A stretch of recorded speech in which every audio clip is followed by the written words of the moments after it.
बाबा साहब डॉक्टर भीमराव अम्बेडकर को नमन करते हुए और हमें अपने श्री कांसीराम जी के चरणों में श्रद्धा के सुमन अर्पित करते हैं। जो बाबा साहब डॉक्टर अम्बेडकर की बदौलत थोड़ा आगे बढ़ा है, उसको इस बात का एहसास नहीं है कि ये जो आपको हक हकूक मिले हैं, जो आप लोग जिंदगी में थोड़ा आगे बढ़े हो, आप अच्छे मकान और अच्छे कपड़े और अच्छी गाड़ियां, अच्छे अधिकारी जो बने हो, आप लोग बड़े बड़े ओहदेदार बने हो, ये परम पूज्य बाबा साहब डॉक्टर अम्बेडकर की बदौलत।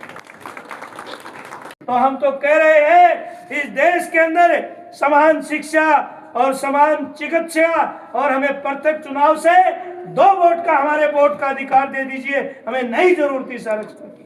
लेकिन साथियों, अधिकार की बात कर रहे थे तो वो सर्व समाज का, चाहे वो गरीब का चाहे अमीर का, जिसकी उम्र उस समय 21 साल थी, उसके लिए वोट का अधिकार मांग रहे थे।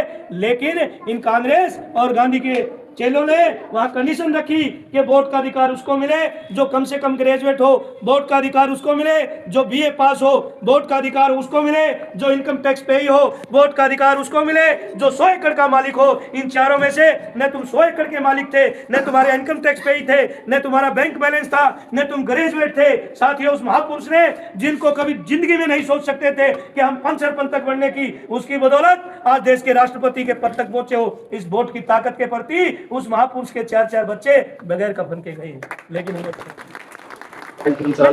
निकाल के जाते उठा ले जाते, फिर उसकी धूल मिट्टी हो जाती है। तो दुकान वाले परेशान है, आम जनता जो टपती है, बाइक वाले जाते हैं, ट्रक वाले है, धूल इतनी उठाते हैं कि कुछ नहीं दिखता, उसमें एक्सीडेंट का खतरा रहता है। सरपंच से कह लिया, सरपंच ने बोला कि करेंगे, पानी छिड़कवाएंगे, तो लेकिन उसमें भी सरपंच ने 2-3 दिन का टाइम मांगा, 2-3 दिन तो टैंकर छिड़कवाया, उसके बाद में कोई नहीं। तो इससे बहुत ज्यादा परेशान है दुकानदार और आम जनता भी। और मैं ये नाले वाली है, नाले वाली है। हाँ। 5:30 में बस नहीं चली, परसों तो नहीं चली थी। बच्चों बहुत परेशानी सामना, आशीष से आना पड़ता है, आशीष में घूम आना पड़ता है।